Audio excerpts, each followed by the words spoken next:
오늘 추석이죠. 제가 추석 맞이해서 특별히 그 퓨전 방식의 인사를 좀 준비했습니다. 옆에 분과 인사하실 때 이렇게 인사하겠습니다. 메리 추석.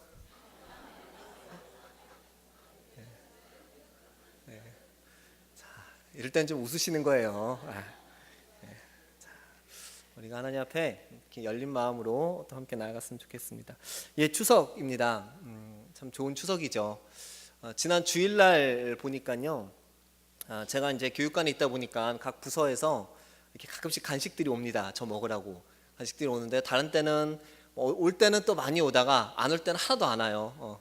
그런데 지난주 같은 경우는 뭐 정말 추석이라는 걸 느낄 정도로 풍성하게 간식이 와서 제가 우리 교육자들 그 메신저 하는 게 있는데 거기다 계속 간식을 찍어서 올렸습니다.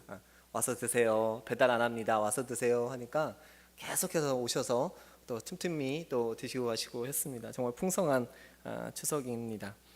여러분 추석 어떻게 지내십니까? 여기 계신 분들은 다 서울 분이신가요? 아마 예배 끝나고 나서 또 내려가시는 분들도 계실 거예요. 제가 그분들을 기억하고 있겠습니다. 근데 저는 이제 추석에 대한 기억들, 명절에 대한 기억들을 하면 지금 참 좋습니다. 지금 참 좋은데 좀 예전에는 한 20년 정도쯤 전에는 참 명절이 참 부담스러운 날이었어요. 20년 전이면 제가 한 고등학생쯤 될 때였거든요. 그때는 뭔가 친척들 모이는데 가는 게 참 힘든 시간이었습니다. 그렇다고 제가 뭐 공부를 열심히 해서 공부를 못하니까 힘들고 이게 아니라 그때 당시에는 교회를 다니는 사람이 저밖에 없었어요. 근데 저희 집안이 그래도 이 안동에 뿌리를 둔 양반 집안이다 보니까 항상 때마다 철마다 매달 많은 게 있어요. 뭐가 있어요? 가난한 집 자주 돌아온다는 제사가 거의 매달 한 번씩 있었습니다. 그러다 보니까 안 갈 수도 없고 또 가자니 또 힘들고 어쨌든 갔어요. 항상 가면 그 친척들 가면 한 20-30명씩 저희도 모입니다. 저희 아버지가 이제 사형제신데 지금은 다 돌아가시고 저희 아버지만 남았어요. 근데 그때 할아버지도 계시고요. 또 저는 또 할머니가 두 분이었어요. 그러다 보니까 하여튼 친척들이 다 모입니다. 저희 집은 형제지만 저희 큰아버지, 저희 아버지의 큰형님 집은 8남매, 7남매다 보니까 뭐 그 집 막 바글바글 하잖아요. 정말 잔치집 분위기 같은 그런 분위기인데 가면 전 항상 이 구석에 꽂아놓은 보릿자루 같은 신세였습니다. 그러니까 스스로 거기 속된 말로 구석에 가서 찌그러져 있었습니다. 제사를 지내야 되는데 그래도 그때는 한참 이 믿음이 제일 왕성한 고등학교 시절 아니겠습니까? 믿음대로 살아야 된다. 우상한테 절하지 말아야 된다. 제사할 때 절하지 말아야 된다. 워낙 이런 그 틀 안에서 배우고 또 이렇게 지켜야 되는 거라고 분명하게 생각을 했으니까 하다 보니까 맨날 가면 할아버지한테 혼나고 큰아버지한테 혼나고 그랬습니다. 제사를 지내려면 앞에 쫙 모였잖아요. 그럼 제일 벽에 딱 붙어가지고 최대한 마치 자리가 없어서 절을 못하는 것처럼 그렇게 하더니 버티다가 할아버지가 혼을 내시면 이제 그때서야 이제 꾸역꾸역 하면서 무릎까지는 꿇었습니다. 그러고 나서는 고개도 한 45도까지만 끌었어요. 그럼 또 뭐라고 부르령을 하시죠. 더 안 숙여! 막 이러시면서 그랬던 그런 기억들이 있습니다. 그땐 정말 참 힘들었던 시간이었던 것 같습니다. 그러다 보니까 자연스럽게 그 가족들 사이에서 제가 막 위축이 됐던 것 같아요. 복음을 전해야 되는 그런 자리인데 그때 제 믿음은 너무나도 연약하고 어리다 보니까 누구 하나에게 뭔가 교회에 대해서 또 예수님에 대해서 이야기하기가 굉장히 어려운 그런 자리였습니다. 지금도 가족들이 모이면 가끔씩 그런 얘기 합니다. 야 문서봐, 너도 교회 하나 차려라. 목사들 돈 많이 번대더라. 무슨 구멍가게 차린 줄 알아요. 지금도 그렇게 얘기를 하세요. 아마 내일도 가면 누군가가 그렇게 얘기를 하겠죠. 그러나 지금은 이제 뭐 상황이 많이 반전됐죠. 그때 제 모습이 그래도 좀 하나님 앞에 긍휼하게 여김을 받았는지 요즘은 제가 뭐라고 안 그래도 주변 분들이 다 교회 가야 된다고 우리는 다 이제 저희 어머니가 아직 안 나가시는데 아유 큰어머니 지금 빨리 아들이 목사인데 교회 나가셔야 된다고 저 대신 막 이제 막 전도를 해주세요. 그래서 저희 형수들이 뭐 또 믿음을 가진 형수들도 많이 생기고, 또 전혀 교회가 가깝지 않을 것 같았던 우리 친척들이 갑자기 어느 날 갑자기 교회 가시고 권사가 되시고 이런 분들이 생겨나기 시작한 거예요. 정말 저는 하는 게 없지만 그런 하나님께서 또 우리 가정 가운데 또 귀하게 역사해 주고 계시다는 것들을 지금 많이 느낍니다. 여러분들 혹시 여기에 계신 분들은 아마 그래도 우리 중앙교회 오래 다니신 분들은 대부분 다 믿음의 가정이라고 믿고 있습니다. 여러분들 혹시라도 여러분 주변에 있는 연약한 우리 성도들, 우리 함께하는 우리 교우들, 그들을 위해서 기도해 주시고요. 이 시간이 가장 그 위기의 시간이기도 하고요. 또 반면으로 또 가장 기회로 다가오는 그런 시간들이 되기도 합니다. 여러분들께서 우리 성도들을 위해서 더 많이 격려해 주시고 위로해 주시고, 아유 왜 그랬어, 왜 저랬어 이렇게 뭐 지책하지 마시고 따뜻하게 여러분들이 계속해서 격려해 주시고, 더 좋은 날이 올 거야, 더 잘할 수 있을 거야 라고 여러분들이 계속해서 함께 위로해 주시기를 바랍니다. 또 기도해 주시기를 바랍니다. 그래서 시험을 이겨낼 수 있는 그런 믿음의 자녀들이 될 수 있도록 우리 교회가 함께 이 시간들을 이겨나갔으면 좋겠습니다. 여러분들 우리가 9월의 주제가 의탁이죠. 한번 갑자기 문득 그런 생각이 들었어요. 매달 그런 주제들을 가지고 우리가 이야기를 하고 있는데 그 주제들을 한번 살아보신 적 있으십니까? 9월이 의탁인데 의탁이라는 걸 여러분 해보셨습니까? 제가 오전 예배에서는 오시는 분들한테 이제 연세들도 많이 있으시니까 여러분들은 주제만 생각하고 가셔도 은혜 받으십니다 라고 얘기를 했는데, 저녁에 오시는 분들한테는 좀 여쭤보고 싶어요. 여러분들이 정말로 하나님 앞에 9월 한 달 동안에 다른 날은 다 빼고 9월 1일부터 오늘 18일까지 여러분들이 정말 하나님 앞에 이 의탁이라는 주제를 가지고 정말 여러분의 문제, 내 안에 있는 그 문제들을 확 내려본 적이 있으십니까? 예, 감사합니다. 그런 분들이 많이 계시네요. 혹시라도 아직까지 그런 경험이 없으시다면 한번 이 시간이 가기 전에, 이제 한 12일밖에 안 남았죠. 다음 주면 이제 의탁에 대한 주제도 끝납니다. 여러분 가기 전에 작은 거라도 먼저 한번 연습해 보시기를 바랍니다. 우리가 한 달 동안 계속해서 반복적으로 이야기할 때 그냥 듣고 끝내라는 게 아니라 작지만 한 발자국 더 나아가는 게 중요하다고 생각을 합니다. 일단 한번 부딪혀 보는 게 중요하다고 생각을 합니다. 추석을 맞이해서 한번 모든 것들을 내려놓고 한번 가족들에게, 또 이웃들에게, 믿지 않는 부모님들에게 다시 한번 교회로, 또 예수님의 사랑을, 십자가의 은혜를 전해볼 수 있는 것도 중요한 그런 기회가 될 거라고 생각을 합니다. 어쨌든 우리가 이 땅 가운데서 살아가면서 이렇게 예수님의 제자로서, 믿는 자는 둘째치고 예수님의 제자로서의 그 사명을 지고 간다는 것, 그게 결코 쉬운 말은 아닌 것 같습니다. 부지런한 연습이 필요한 것 같습니다. 부지런한 시도가 필요한 것 같습니다. 실패할 수 있지만 그러나 계속해서 또 한 번 도전하고 또 한 번 도전하면서 그렇게 우리들의 모습이 하나님이 원하시는 제자의 삶으로 한 단계 한 단계 성장해가는 그런 모습들이 나타나게 될 것이다 라고 저는 믿고, 또 그렇게 오늘 하루도 또 내일도 그렇게 살아가보고 싶습니다. 우리의 목표는 예수님의 제자로 사는 것이죠. 예수님의 제자로 사는 겁니다. 올해 우리 교회 주제처럼 예수님의 제자로 어떻게 살아가야 될 것인가, 저는 오늘 여러분이 잘 아시는 이 본문들을 통해서 다시 한번 예수님의 제자들, 실제로 2000년 전에 살아왔던 예수님의 제자들은 어떠한 모습으로, 어떠한 삶의 결단으로 우리의 주제인 예수님을 의지하고 의탁하며 살아왔는가에 대해서 한 번 더 점검하고 또 그것을 붙잡고 기도하는 시간을 삼고자 합니다. 예수님의 제자들, 그들은 어떤 사람들이었습니까? 오늘 우리가 읽은 본문은 이제 처음, 아직 제자라고 부를 수 없는 그냥 자연인이었던 예수님의 이후 제자가 될 바로 그 사람들의 모습들이 나옵니다. 그런데 이 사람들은 자연인 상태였지만 아직 예수님의 제자다라고 불리우기에는 부족한 사람들이었지만, 그러나 그들의 그 첫 발자국은 굉장히 큰 발걸음이었다라고 생각을 해볼 수가 있습니다. 그들에게 있어서 보여지는 첫 번째 모습들, 우리가 잘 아는 것처럼 그들은 예수님의 부르심에 대해서요, 조건 없이 나온 사람들이라는 사실입니다. 예수님은 그렇게 말씀하지 않았죠. 내가 너희들을 세상의 위대한 사람으로 만들어줄 테니까 날 따라올래? 야, 너희가 능력이 있으면 내가 앞으로 이 나라의 왕이 돼서 너희에게 성읍을 떼줄게. 그러니까 나를 쫓아올래? 이렇게 예수님이 얘기하지 않으셨어요.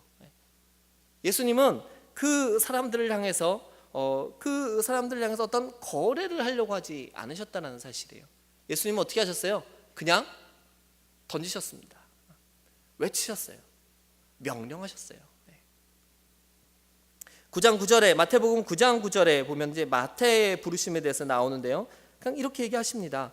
나를 따르라. 딱 이 5글자, 5마디를 하십니다.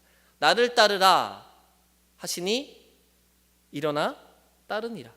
마태는 아무런 말도 없이 그냥 일어나 따라왔다라고 기록을 하고 있어요. 또 오늘 우리가 읽은 본문이었죠. 또 19절에도 보면은 말씀하시되 나를 따라오너라 라고 말씀을 하셨습니다. 또 21절에 보시고 부르시니 역시 동일하게 그냥 불렀다라고만 기록이 되어져 있다는 거죠. 그들은 어떤 질문을 할 겨를도 없었죠. 그냥 부르시니 내가 갔다라는 것뿐입니다. 너무나도 단순한 모습이었습니다. 다른 제자들도 그렇게 아무것도 모른 채 예수님의 그 말씀의 권위, 뭔가 끌리는 그 권능에 그들이 이끌려 갔을 것이다라고 우리는 생각해 볼 수가 있습니다. 본문이었던 18절에서 20절 사이의 이야기들에서 보면은 예수님의 유일한 조건이 나옵니다. 예수님이 이렇게 하겠다라고 조건이 나오는데 그 조건이 뭔가 하면은 내가 너희를 사람 낚는 어부가 되게 할 거다. 이게 예수님의 조건이었습니다. 다른 금은보화를 주고 네 삶이 형통하게 하고 네가 고기를 많이 잡아서 부자가 되게 하고 이게 아니라 예수님의 조건은 그냥 난 너를 사람 낚는 어부로 만들 거야. 날 따라와 라고만 하셨다는 사실입니다. 여러분 잘 아시는 것처럼 마태나 또 베드로나 이 모든 사람들은 그냥 가난한 어부였습니다. 그들은 많이 배운 사람들이 아니었죠. 모르겠습니다. 오히려 그런 사람들이었기 때문에, 그런 모습들이었기 때문에 더 쉽게 예수님의 부르심에 따라가는 것은 아닐까 생각을 해볼 수 있습니다.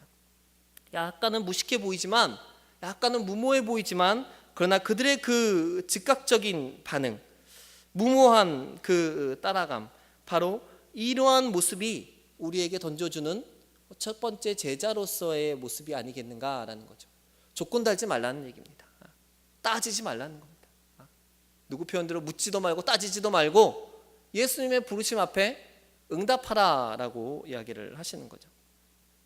반대의 사람도 있었죠. 마태복음 19장 20절 또 16절 이후부터 나오는 부자 청년 이야기가 여기서 나옵니다. 그 부자 청년 역시 예수님을 따르고 싶었던 것 같습니다. 제가 어떻게 하면 영생을 얻겠습니까? 제가 어떻게 하면 예수님을 따를 수가 있겠습니까? 라고 묻는 그 부자 청년을 향해서 예수님은 너무나도 명쾌하게 대답을 해주셨습니다.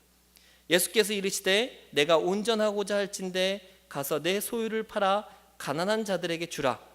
그리하면 하늘에서 보화가 내게 있으리라. 그리고 와서 나를 따르라 하시니. 두 가지였죠. 소유를 팔아서 줘라. 그리고 나를 따라라. 딱 두 가지. 명쾌한 대답 두 가지만을 하셨지만, 그러나 22절에 보면 그 청년이 재물이 많음으로 이 말씀을 듣고 근심하며 가니라.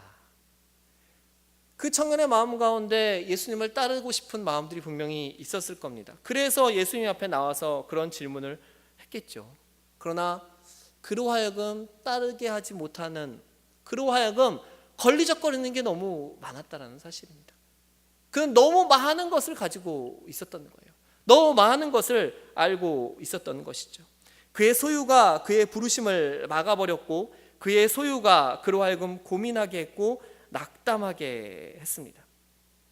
또 마태복음 8장 18절에 나오는 쟁기를 잡고 뒤를 돌아보는 자에 대한 예수님의 비유도 동일한 비유일 것입니다.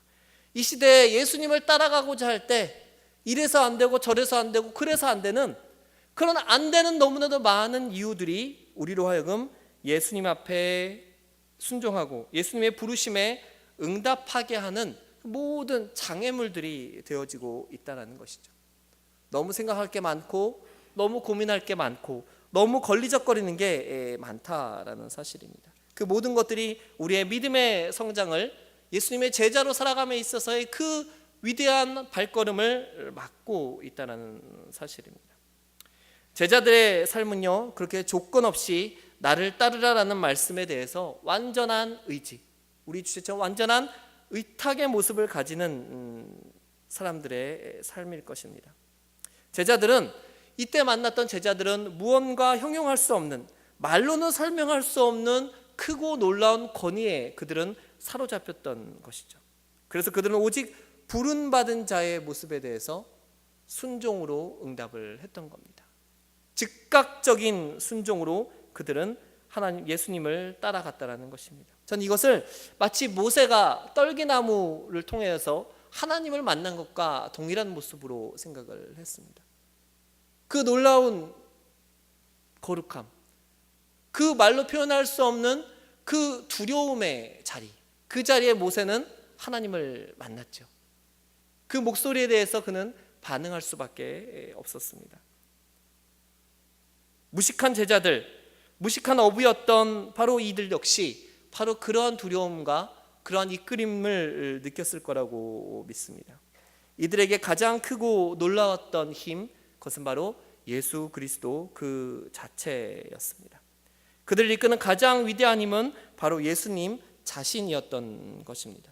그렇게 예수님을 만남으로 인해서 그들이 완전한 의지와 의탁의 결단들이 가능하게 되었던 것이죠.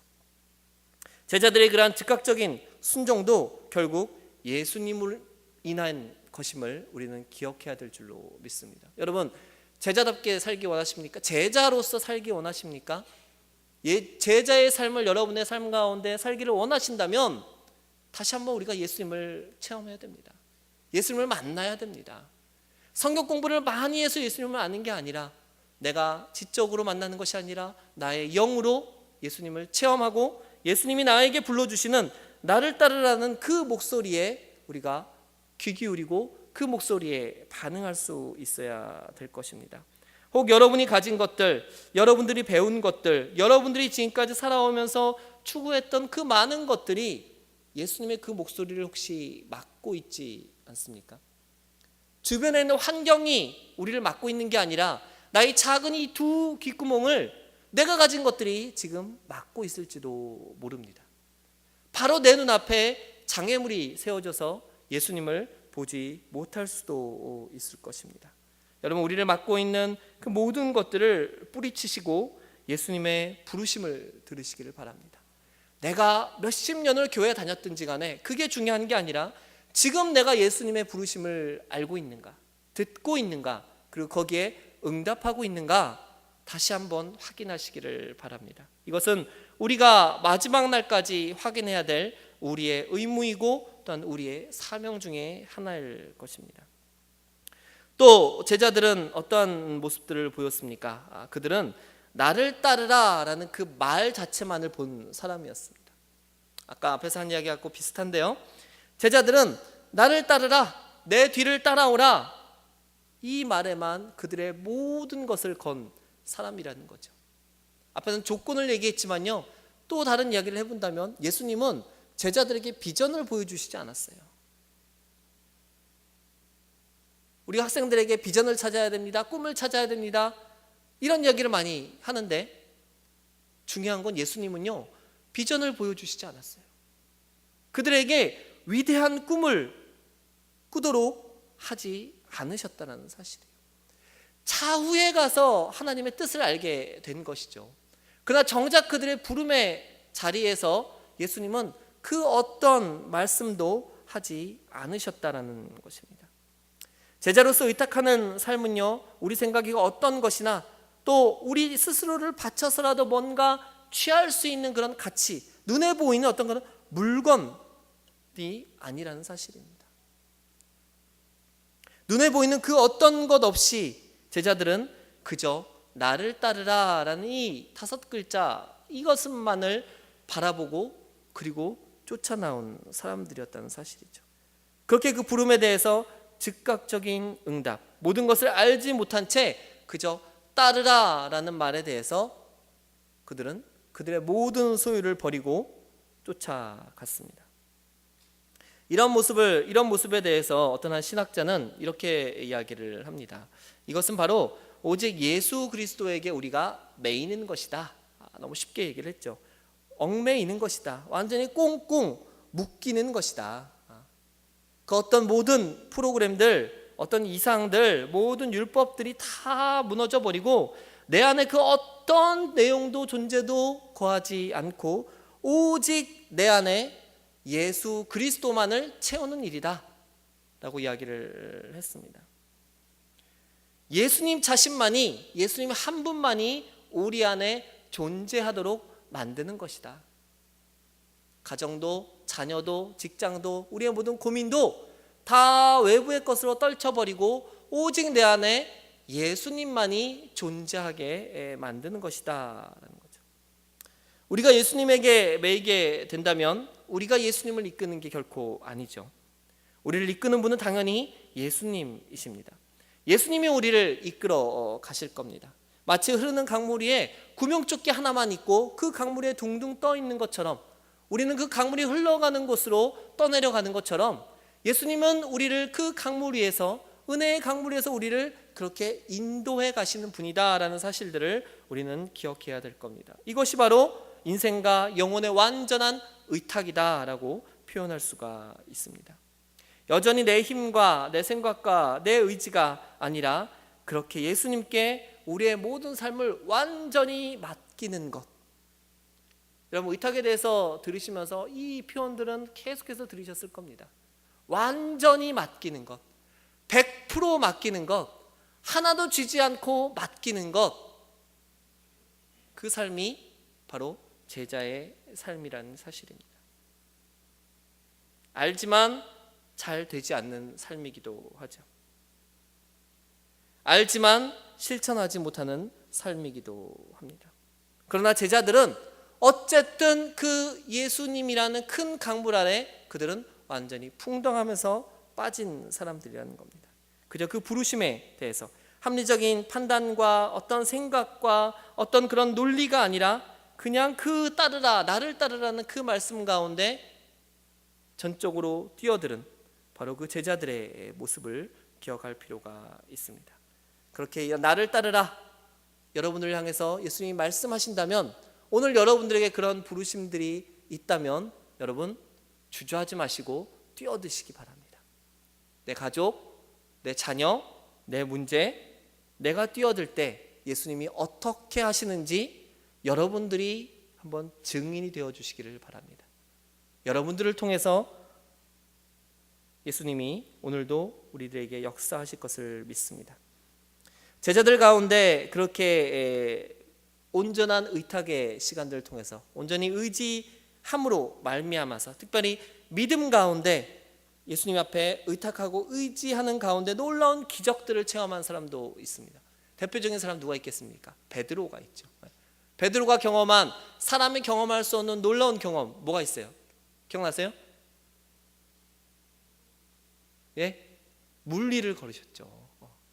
아마 전무후무하게 유일하게 물리를 걸은 사람이 베드로가 아닐까 생각이 되어집니다. 마태복음 14장에 보면 바로 그 베드로가 물리를 걷는 기적이 나옵니다.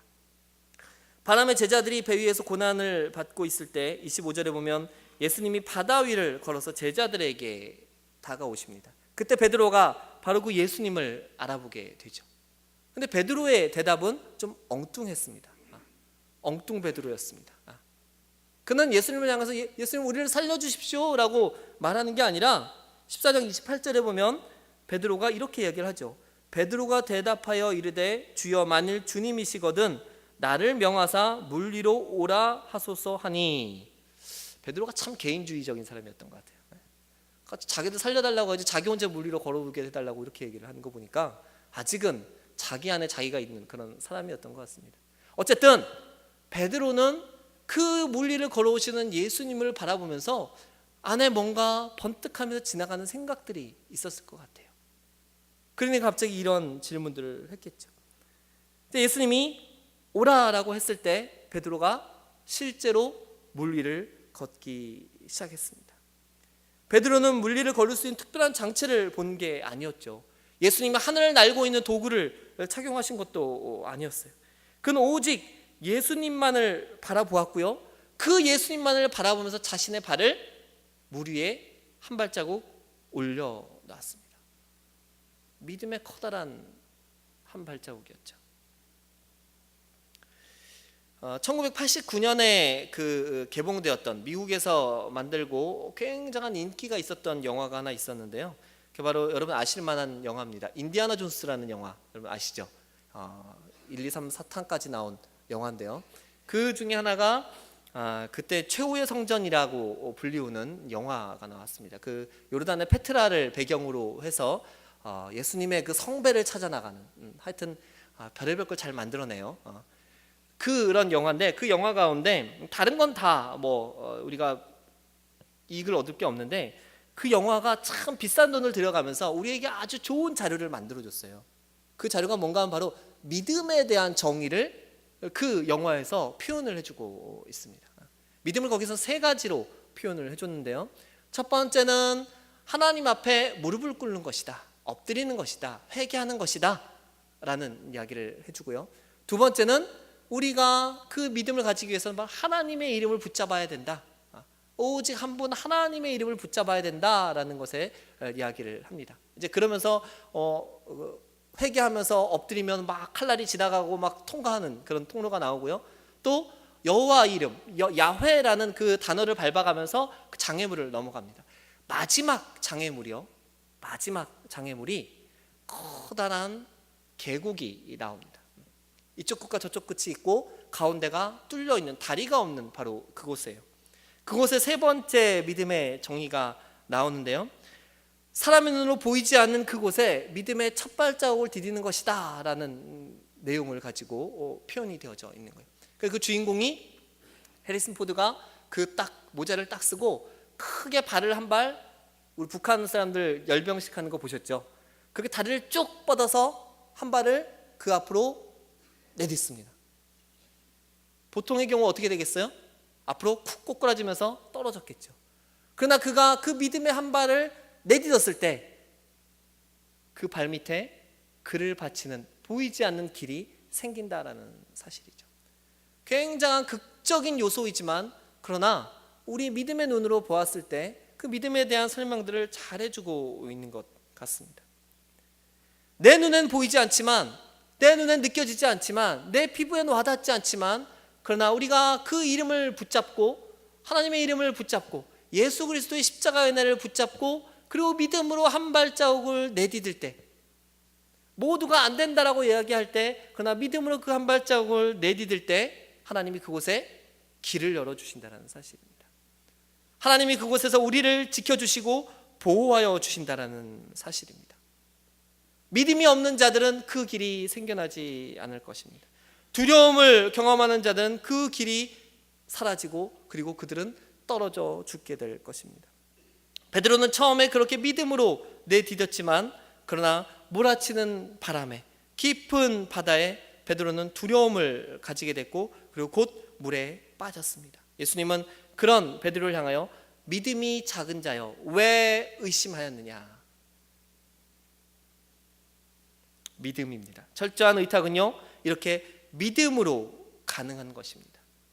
믿음이 있으면 우리의 삶 안에, 여러분의 삶 안에 놀라운 기적이 일어나는 줄로 믿습니다. 이 시대에 기적이 없다라는 말은 틀린 말입니다. 여전히 하나님은 믿는 자를 통해서 기적을 일으키고 계시고요, 우리의 가족이 변하고 세상이 변하게 하심을 믿습니다. 지금은 우리의 복음의 힘이 약해져 있다 할지라도 우리가 믿음을 잃지 않고 그 믿음대로 행한다면, 사람의 믿음이 아니라 하나님이 우리에게 보여주신 십자가의 믿음으로 나아간다면 우리 안에 기적은 여전히 일어나게 될 줄로 믿습니다. 제자들은 또 어떻게 믿음의 의탁을 보였습니까? 그들은 하나님 앞에 온전히 의지하고 의탁함으로 인하여서 사역의 기쁨을 얻었습니다. 열매를 얻는 삶을 그들은 살게 되었습니다. 예수님은 누가복음 10장에서 영혼 추수를 위해서 70명의 제자들을 떠나 보내십니다. 이미 12제자를 파송하여 사역의 열매를 경험하게 하셨던 분이시지만 이제 더 많은 제자들을 떠나 보내시면서 사역을 하게 하셨습니다. 그들에게 이전 12제자들과 동일한 주문을 하셨죠. 아무것도 가지지 말라. 전대도 배낭도 신발도 가지지 말라. 내가 가지고 있는 모든 소유를 내려놓고 그냥 가라라는 것입니다. 일하는 일꾼들에게 먹을 것을 주는 것이 당연할 것이다. 너희들을 섬기는 자들이 있다. 너희들이 먹을 것, 입을 것, 잘 것을 걱정하지 마라. 너희들이 나가는 모든 곳에, 나의 명령대로 나아가는 모든 곳에 이미 내가 모든 것들을 준비하였다. 가라. 복음만을 가지고 가라. 믿음으로 나아가라. 이렇게 예수님이 명령하신 것이죠. 누가복음 10장 16절에 이렇게 제자들이 와서 나가는 그 제자들을 향해서 예수님이 이렇게 또 얘기를 하십니다. 너희 말을 듣는 자는 곧 내 말을 듣는 것이요 너희를 저버리는 자는 곧 나를 저버리는 것이요 나를 저버리는 자는 나 보내신 이를 저버리는 것이라 하시니라. 예수님의 말씀대로 그 명령만을 붙잡고 나아가는 모든 자들에게 예수님은 놀라운 권능을 주셨습니다. 그들의 말은 곧 예수 그리스도의 말이고 이 세상 최고의 권위이고 힘을 그 제자들에게 주신 것입니다. 예수님의 능력을 행하는 모든 일은 곧 내가 하는 일이 아니라 예수님의 일이고 예수님이 행하시는 일이며 하나님이 행하신 일이다라는 사실들을 제자들에게 강하게 말씀하셨습니다.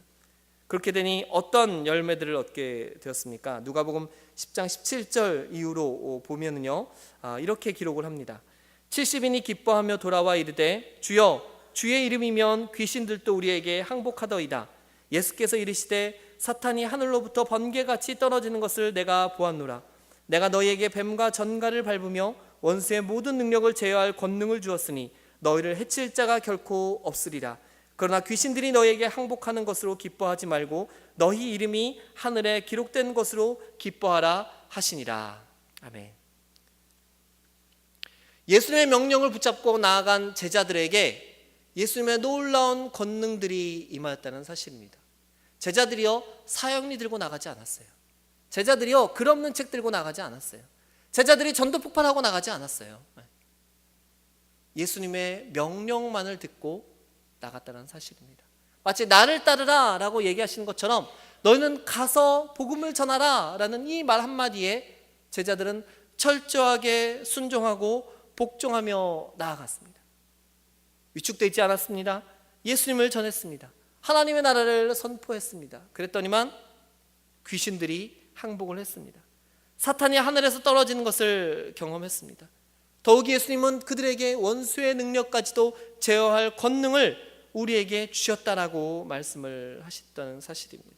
그리고 무엇보다 우리의 이름이 그렇게 말씀대로 살아가고 말씀 가운데 모든 것들을 바쳐서 나아간 너희의 이름이 하늘에 기록되었다라고 말씀을 하셨습니다. 그것으로 인하여서 우리의 참 기쁨이 있음을 예수님은 이야기하셨습니다.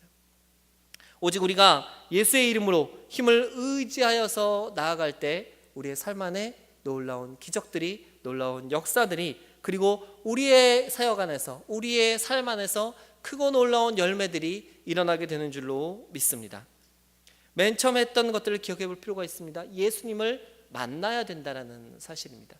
예수님을 경험해야 된다는 사실입니다. 제자들의 이러한 모습들을 보고 또 사도행전을 통하여서 많은 사람들이 예수의 복음을 전하는 것을 보고 흉내내는 사람들이 생기기도 했었죠. 사도 바울이 베드로가 예수의 이름으로 복음을 전하고 병을 고치고 귀신을 쫓는 것을 보자 사람들이 그것을 흉내내기 시작했습니다. 그러나 그들에게 없는 것이 있었죠. 사도행전 19장 13절에서 13절 이하를 살펴보면요, 이에 돌아다니며 마술하는 어떤 유대인들이 시험삼아 악기 들린 자들에게 주 예수의 이름을 불러 말하되 내가 바울이 전파하는 예수를 의지하여 너희에게 명하노라 하더라. 유대의 한 제사장 스게와의 7 아들도 이 일을 행하더니 악귀가 대답하여 이르되 내가 예수도 알고 바울도 알거니와 너희는 누구냐 하며 악귀 들린 사람이 그들에게 뛰어올라 눌러 이기니 그들이 상하여 벗은 몸으로 그 집에서 도망하는지라.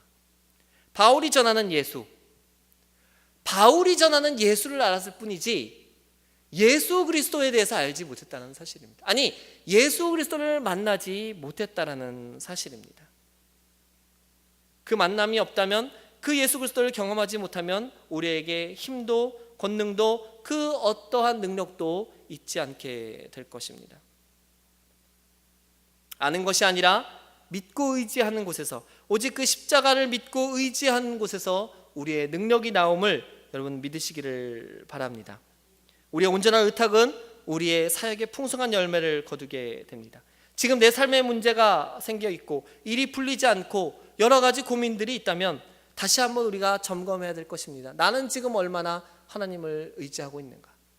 혼자 고민하고 있는 것은 아닌가? 내 생각과 내 논리로 풀려고 하는 것은 아닌가? 이제 그것마저도 여러분 내려놓으시고, 제발 좀 내려놓으시고 하나님 앞에 맡기시기를 바랍니다. 여러분, 제자의 삶은요, 가르침을 쫓는 삶입니다. 그런데요, 예수 그리스도의 제자로 사는 삶은요, 모든 것을 완전히 내어 맡기는 삶입니다. 이걸 잘 구별하셔야 됩니다. 여러분, 제자로 살지 마시고요, 그냥 제자로 살지 마시고요, 예수 그리스도의 제자로 살으셔야 됩니다. 많은 배움이 여러분에게 도움은 줄 수 있지만, 그러나 그 배움으로 말미암아 여러분들이 예수 그리스도의 제자가 된다라는 보장이 없습니다. 여러분이 배웠습니까? 여러분들이 익혔습니까? 열심히 공부했습니까? 그러면 공부한 대로 사십시오.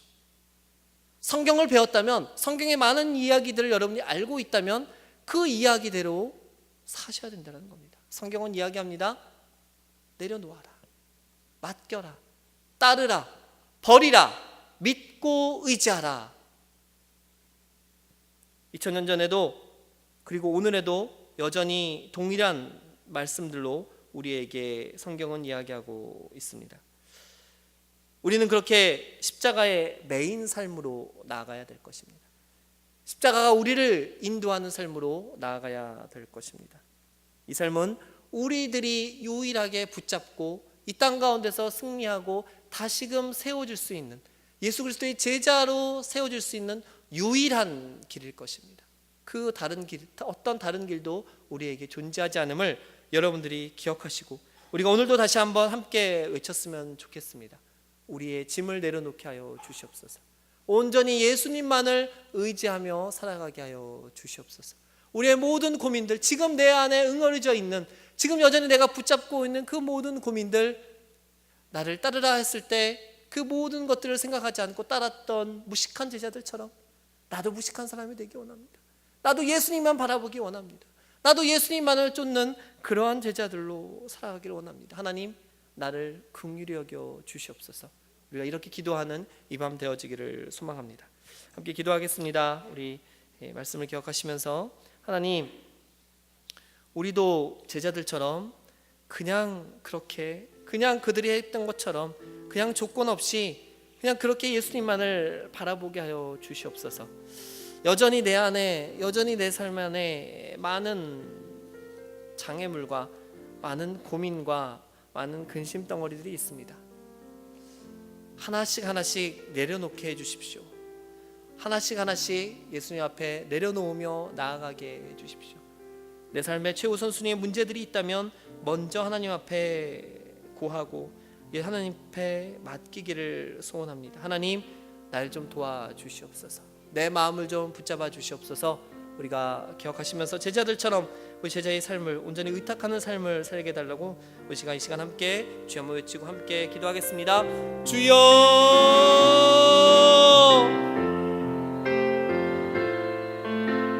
하나님, 제자들의 삶을 기억합니다. 하나님, 나를 따르라 라고 말씀하신 하나님 예수 그리스도의 그 말씀